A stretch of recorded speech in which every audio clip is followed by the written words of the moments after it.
Brovina vetëm unë e thërra seancën. Papa Francesku nesër në Tiranë. Ferizaje si të dhurojnë gjak në kuadër të ditës së rinisë.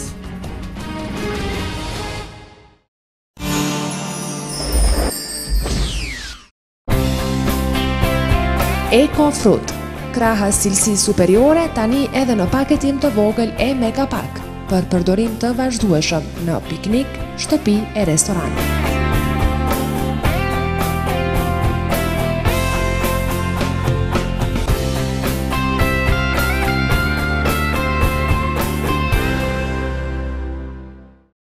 Kompania Alpetrol, me traditë të lavdishme të punës që nga viti 1989, më e mira dhe më e madhja me mbi 50 pika shitëse të derivateve në Kosovë. Prezencë e fuqishme në Ferizaj e rrëfin, 5 pika moderne të shitjes në Ferizaj, 1 pik në han të ri të shtimës dhe në konjuh të Lipjanit.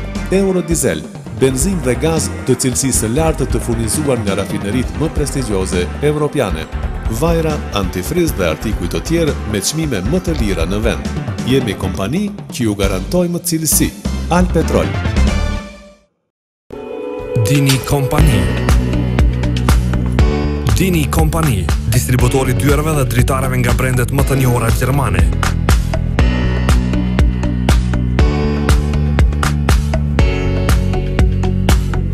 Dyer të blinduara me cilësi dhe siguri të lartë, si edhe shitjen e laminatit gjerman. Adresa në Veternik Prishtinë, në Magjistralin Ferizaj Prishtinë, si dhe në Gjilan. Buk si në shtëpinë tuaj. Orex, kënaqësia e gatimit.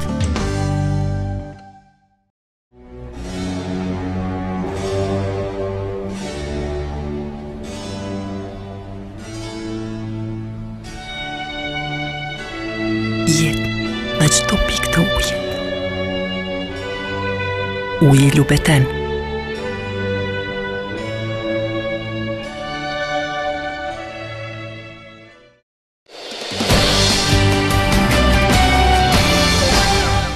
Lideri i partisë më të madhe të bllokut LDK-s, Isa Mustafa, i ka bërë thirrje kryesueses së seancës konstituive të kuvendit që pa humbur kohë të therras vazhdimin e seancës, pasi siç ka thënë, nuk ka nevojë të presë të ndodhin mrekullit, sepse ato nuk ndodhin jashtë kuvendit dhe votës së deputetëve. Le ta therret vazhdimin e seancës, le të provoj PDK me kandidat dhe nëse nuk fiton, të mbyllet ky cikël i dështimeve javën që vjen, ka shkruar Mustafa në profilin e tij në Facebook. Ai në këtë shkrim ka shprehur bindjen e tij se qeveria LDK, Vetëvendosje AAK dhe Nisma bashkë me minoritetet jo shumicë do të mundësojë që kjo qeverisje të mos prodhojë sistem të korrupsionit, krimit të organizuar dhe të mos mund të kapë shtetin, ka shkruar ndër të tjera Isa Mustafa.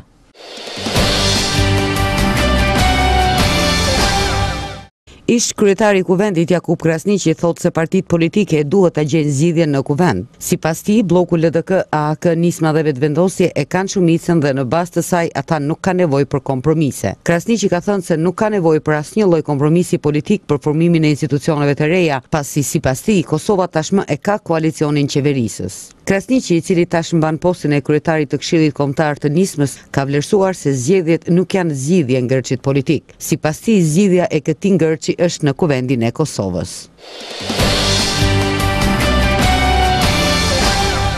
Kryesuesja e kuvendit të Kosovës Flora Brovina ka thënë se vetëm ajo mund ta thërras vazhdimin e seancës konstituive, e cila mund të mbahet javën e ardhshme. Por para caktimit të seancës, Brovina ka kërkuar të gjendet një zgjidhje mes partive politike e jo të ketë përsëritje të dy seancave të fundit. Mund të ketë seancë javën e ardhshme, por duhet të dihet se për çka mbahet ajo seancë, ka thënë Brovina në një intervistë për Express. Sidoqoftë, Brovina thotë se secili deputet dhe parti politike ka të qartë se vetëm ajo mund ta thërrasë seancën e kuvendit të Kosovës dhe jo ndonjë deputet tjetër. Ajo ka thënë se nuk e ka në plan të thërrasë më në konsultime partitë politike, pasi tashmë dihen qëndrimet e tyre.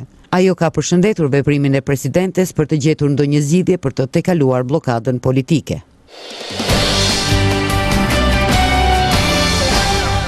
Për Komisionin Qendror të Zgjedhjeve shkuarja në një palë zgjedhje të reja nuk paraqet problem pasi që ky institucion tashmë ka marrë të gjitha masat e duhura që të jetë në krye të detyrës. Burimet të gazetës Tribuna kanë bërë të ditur se në rast se shpallen zgjedhjet, mandati i përfaqësuesve aktual të partive politike zgjatet automatikisht, duke bërë që KQZ të ketë përbërje të njëjtë pos antarit të AKR-s, parti kjo që e humbi përfaqësuesin në KQZ 2 muaj pas certifikimit të rezultateve zgjedhore, pasi nuk e ka kaluar pragun.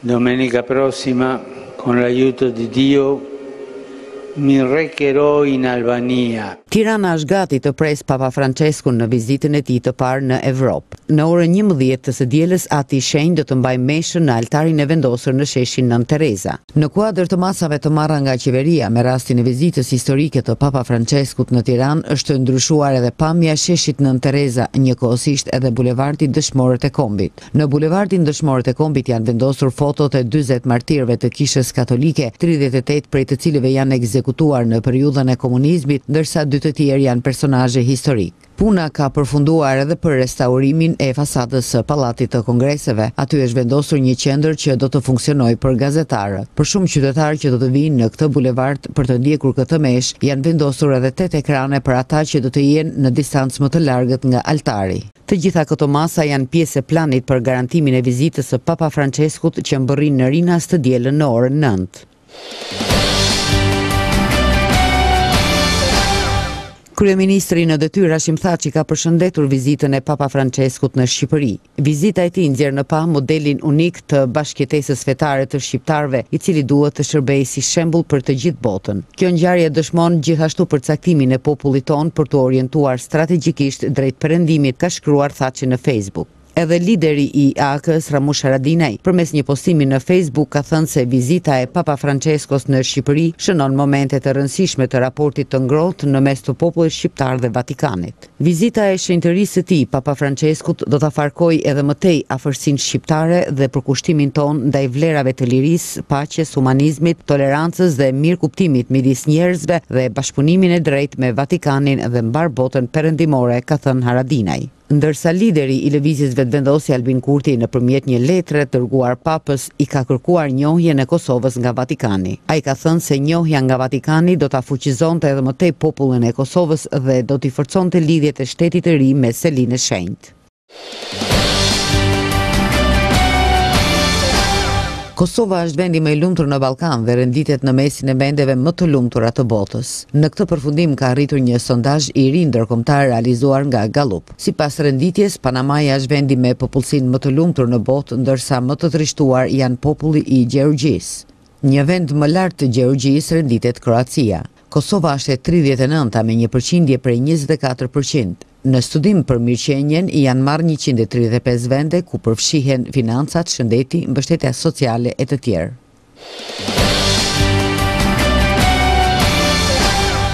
Dita e rinisë në Ferizaj u shënua duke dhuruar gjak vullnetarisht. Sektori i rinisë në kuadër të Drejtorisë së Kulturës organizoi një aktivitet në të cilën nuk morën pjesë vetëm të rinjt, por edhe më të moshuarit.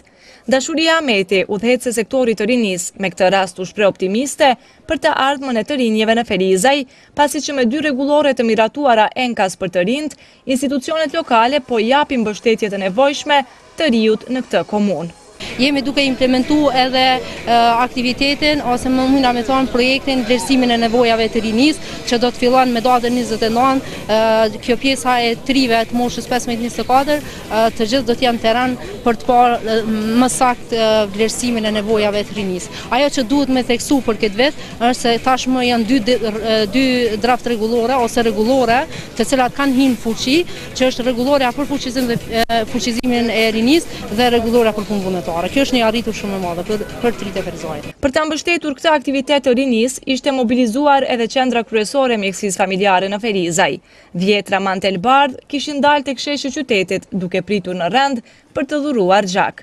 Po sigurisht që ka domethënie të mirë edhe për qytetarët, që me vepër punëtor shëndetësor, me vepër të tregojnë që dhurimi i gjakut nuk e tangon fare shëndetin, përkundrazi. Nëse kërkojnë shpjegime, kjo është edhe një nxitje e organizmit për të prodhuar gjak më tepër, Në anën tjetër, sa i përket anës humanitare, dihet që çdo pikë gjak është një shpëtim jete. Këtu nuk mungoi as gjaku i pushtetit. Këtë aktivitet humanitar e mbështeti drejt për drejt edhe i pari Ferizajt Muharrem Sparqa, bashkë me disa drejtar e shërbyes civil. Ai uroi që qendra transfuzionit të gjakut mos të përballet asnjëherë me mungesë të gjakut. Sparqa tregoi edhe për një rast familjar, me që rast ai personalisht ishte gjetur në një situatë të tillë. Në lindje e vajzës ime Lavorines para 18 vitesh, shoqja ime ka pas një grup të gjakut shumë të rrallë, A negativ, dhe në evidencat e kryqit kuq të atëhershëm i kam gjetë të gjithë emrat e qytetarëve të Ferizajt që e kanë atë grup gjaku, dhe vjen mirë që më është dhënë mundësia që kësaj radhe t'i falenderoj pas kaq vitesh ata që kanë dhëruar gjak dhe e kanë shpëtuar jetën shoqes time dhe vajzës time Lavorines, mesin e të cilëve është edhe Qerim Shaqiri, trajneri i futbollit të klubit futbollistik të femrave, me të cilin shpesh herë kështu si shok, si mik tallëm, duke i thënë se ke qenë atëherë pak në ndës të alkoolit, se shoqja ime sa herë po i pin nga një vend kuqe, po i bën dëm. Kështu me sarkazëm, kështu me mënyrë simbolike një falenderim kështu për te dhe për gjithë ata. Dita e rinis në Ferizaj u tha se do të shënohet edhe me disa aktivitetet të tjera gjatë mbrëmjes, por edhe në fillim të javës që vjen.